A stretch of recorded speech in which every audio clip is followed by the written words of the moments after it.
Hello everyone and welcome back to Pin the Idea. So for today's video I'm going to showcase 4 notebooks that I use on a daily basis.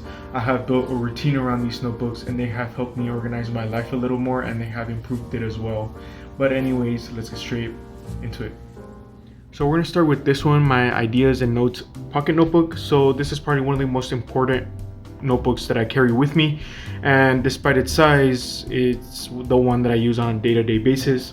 So I use this notebook as a catch-all where I put every single idea I come up with.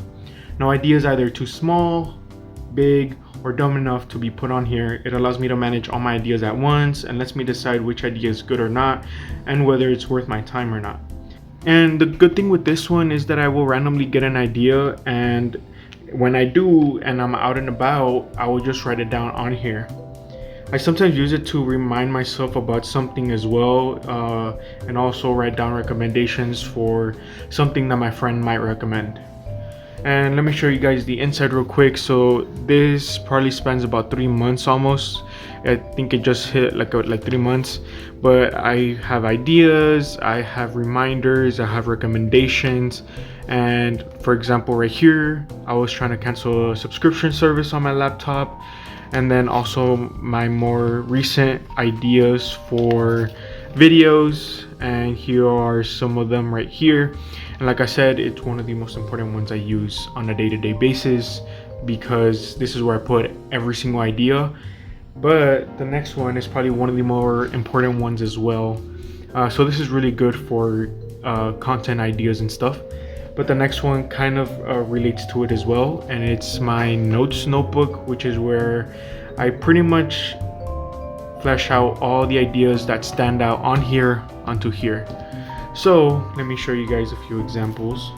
So a good example is this one right here, which is for this video. I wrote why I think why I use each notebook and their purpose. So I wrote like a little script on how to explain it. So this complements the very small pocket notebook very well. So the purpose, like I said, is to flesh out all the ideas that stand out on from this one. And I can also use it for personal and school projects I have as well. And I think a good example is up here, which is a comic that I was working on, and I was working out the script and stuff. This is another video series that I was planning on doing, and it's still in the works. And it helps me to plan out the next step and keep track of my best ideas. I use it for video scripts as well sometimes. And a good example is over here, which is an SMP intro that I was working on with my friends. So yeah, this is pretty much where you keep all your best ideas. And for example, this is for the SMP as well. I pretty much just flesh them out on here. The intro that I did or the welcome to the Pin the Idea video that I did, this is where I planned it out. It came out good. It pretty much came out exactly how I wanted it to. But this is probably one of the most important ones as well. They both complement each other very well because this is just all your ideas. It's very unorganized, and right here you just organize them. So this is really good for content, and even if you don't do content, it's very good for that as well. So the next notebook that I'm going to show you guys is the reading log. So the reading log allows me to track how much and often I'm reading. I also like to keep a list of what I'm reading and what I'm reading. It's an easy and effective method to a healthy habit. So let me show you guys some examples. So it wasn't until last November that I started reading, but I actually kind of forgot all the books that I read, and I don't think that was really good. But a lot of these are for pure enjoyment. But I have 2 methods that I use. So the oldest method is just me putting the amount of time that I read and then a small summary of what I read. But I think it just took up a lot of space, since for example, if I took 2 weeks to read one book, I would have 2 weeks worth of entries on here. But until recently I switched that method. I think this one is a better example. So I put the amount of pages that I read, the amount of time that I spent reading, the days, and then the start and end date, some notes about the book, and then the summary of the book, and then a small review right here.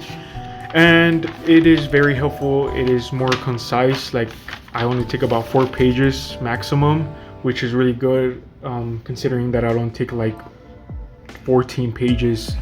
And then at the end of the month, I basically write or do a little recap. So in May, I read 3 books, read 800 total pages. I spent 19 hours reading, and I spent 27 out of the 31 days of May reading. And I just like to keep track of that. Just for example, like I like to go jogging, I like to keep track of that as well. So this one is very helpful to have. Now the last one is the journal and commonplace one. So I use this notebook to reflect and think about my ideas, thoughts, and actions. So it lets me remember past experiences and reflect on them, and bits of information and knowledge that I find interesting. So the journal part is basically just reflecting on my thoughts, actions, and past experiences. And the commonplace part is all the information, knowledge, and ideas that I find interesting. So let me show you guys a great example. So sometimes I'll just write about what I did throughout the day, or other times I'll just write prompts.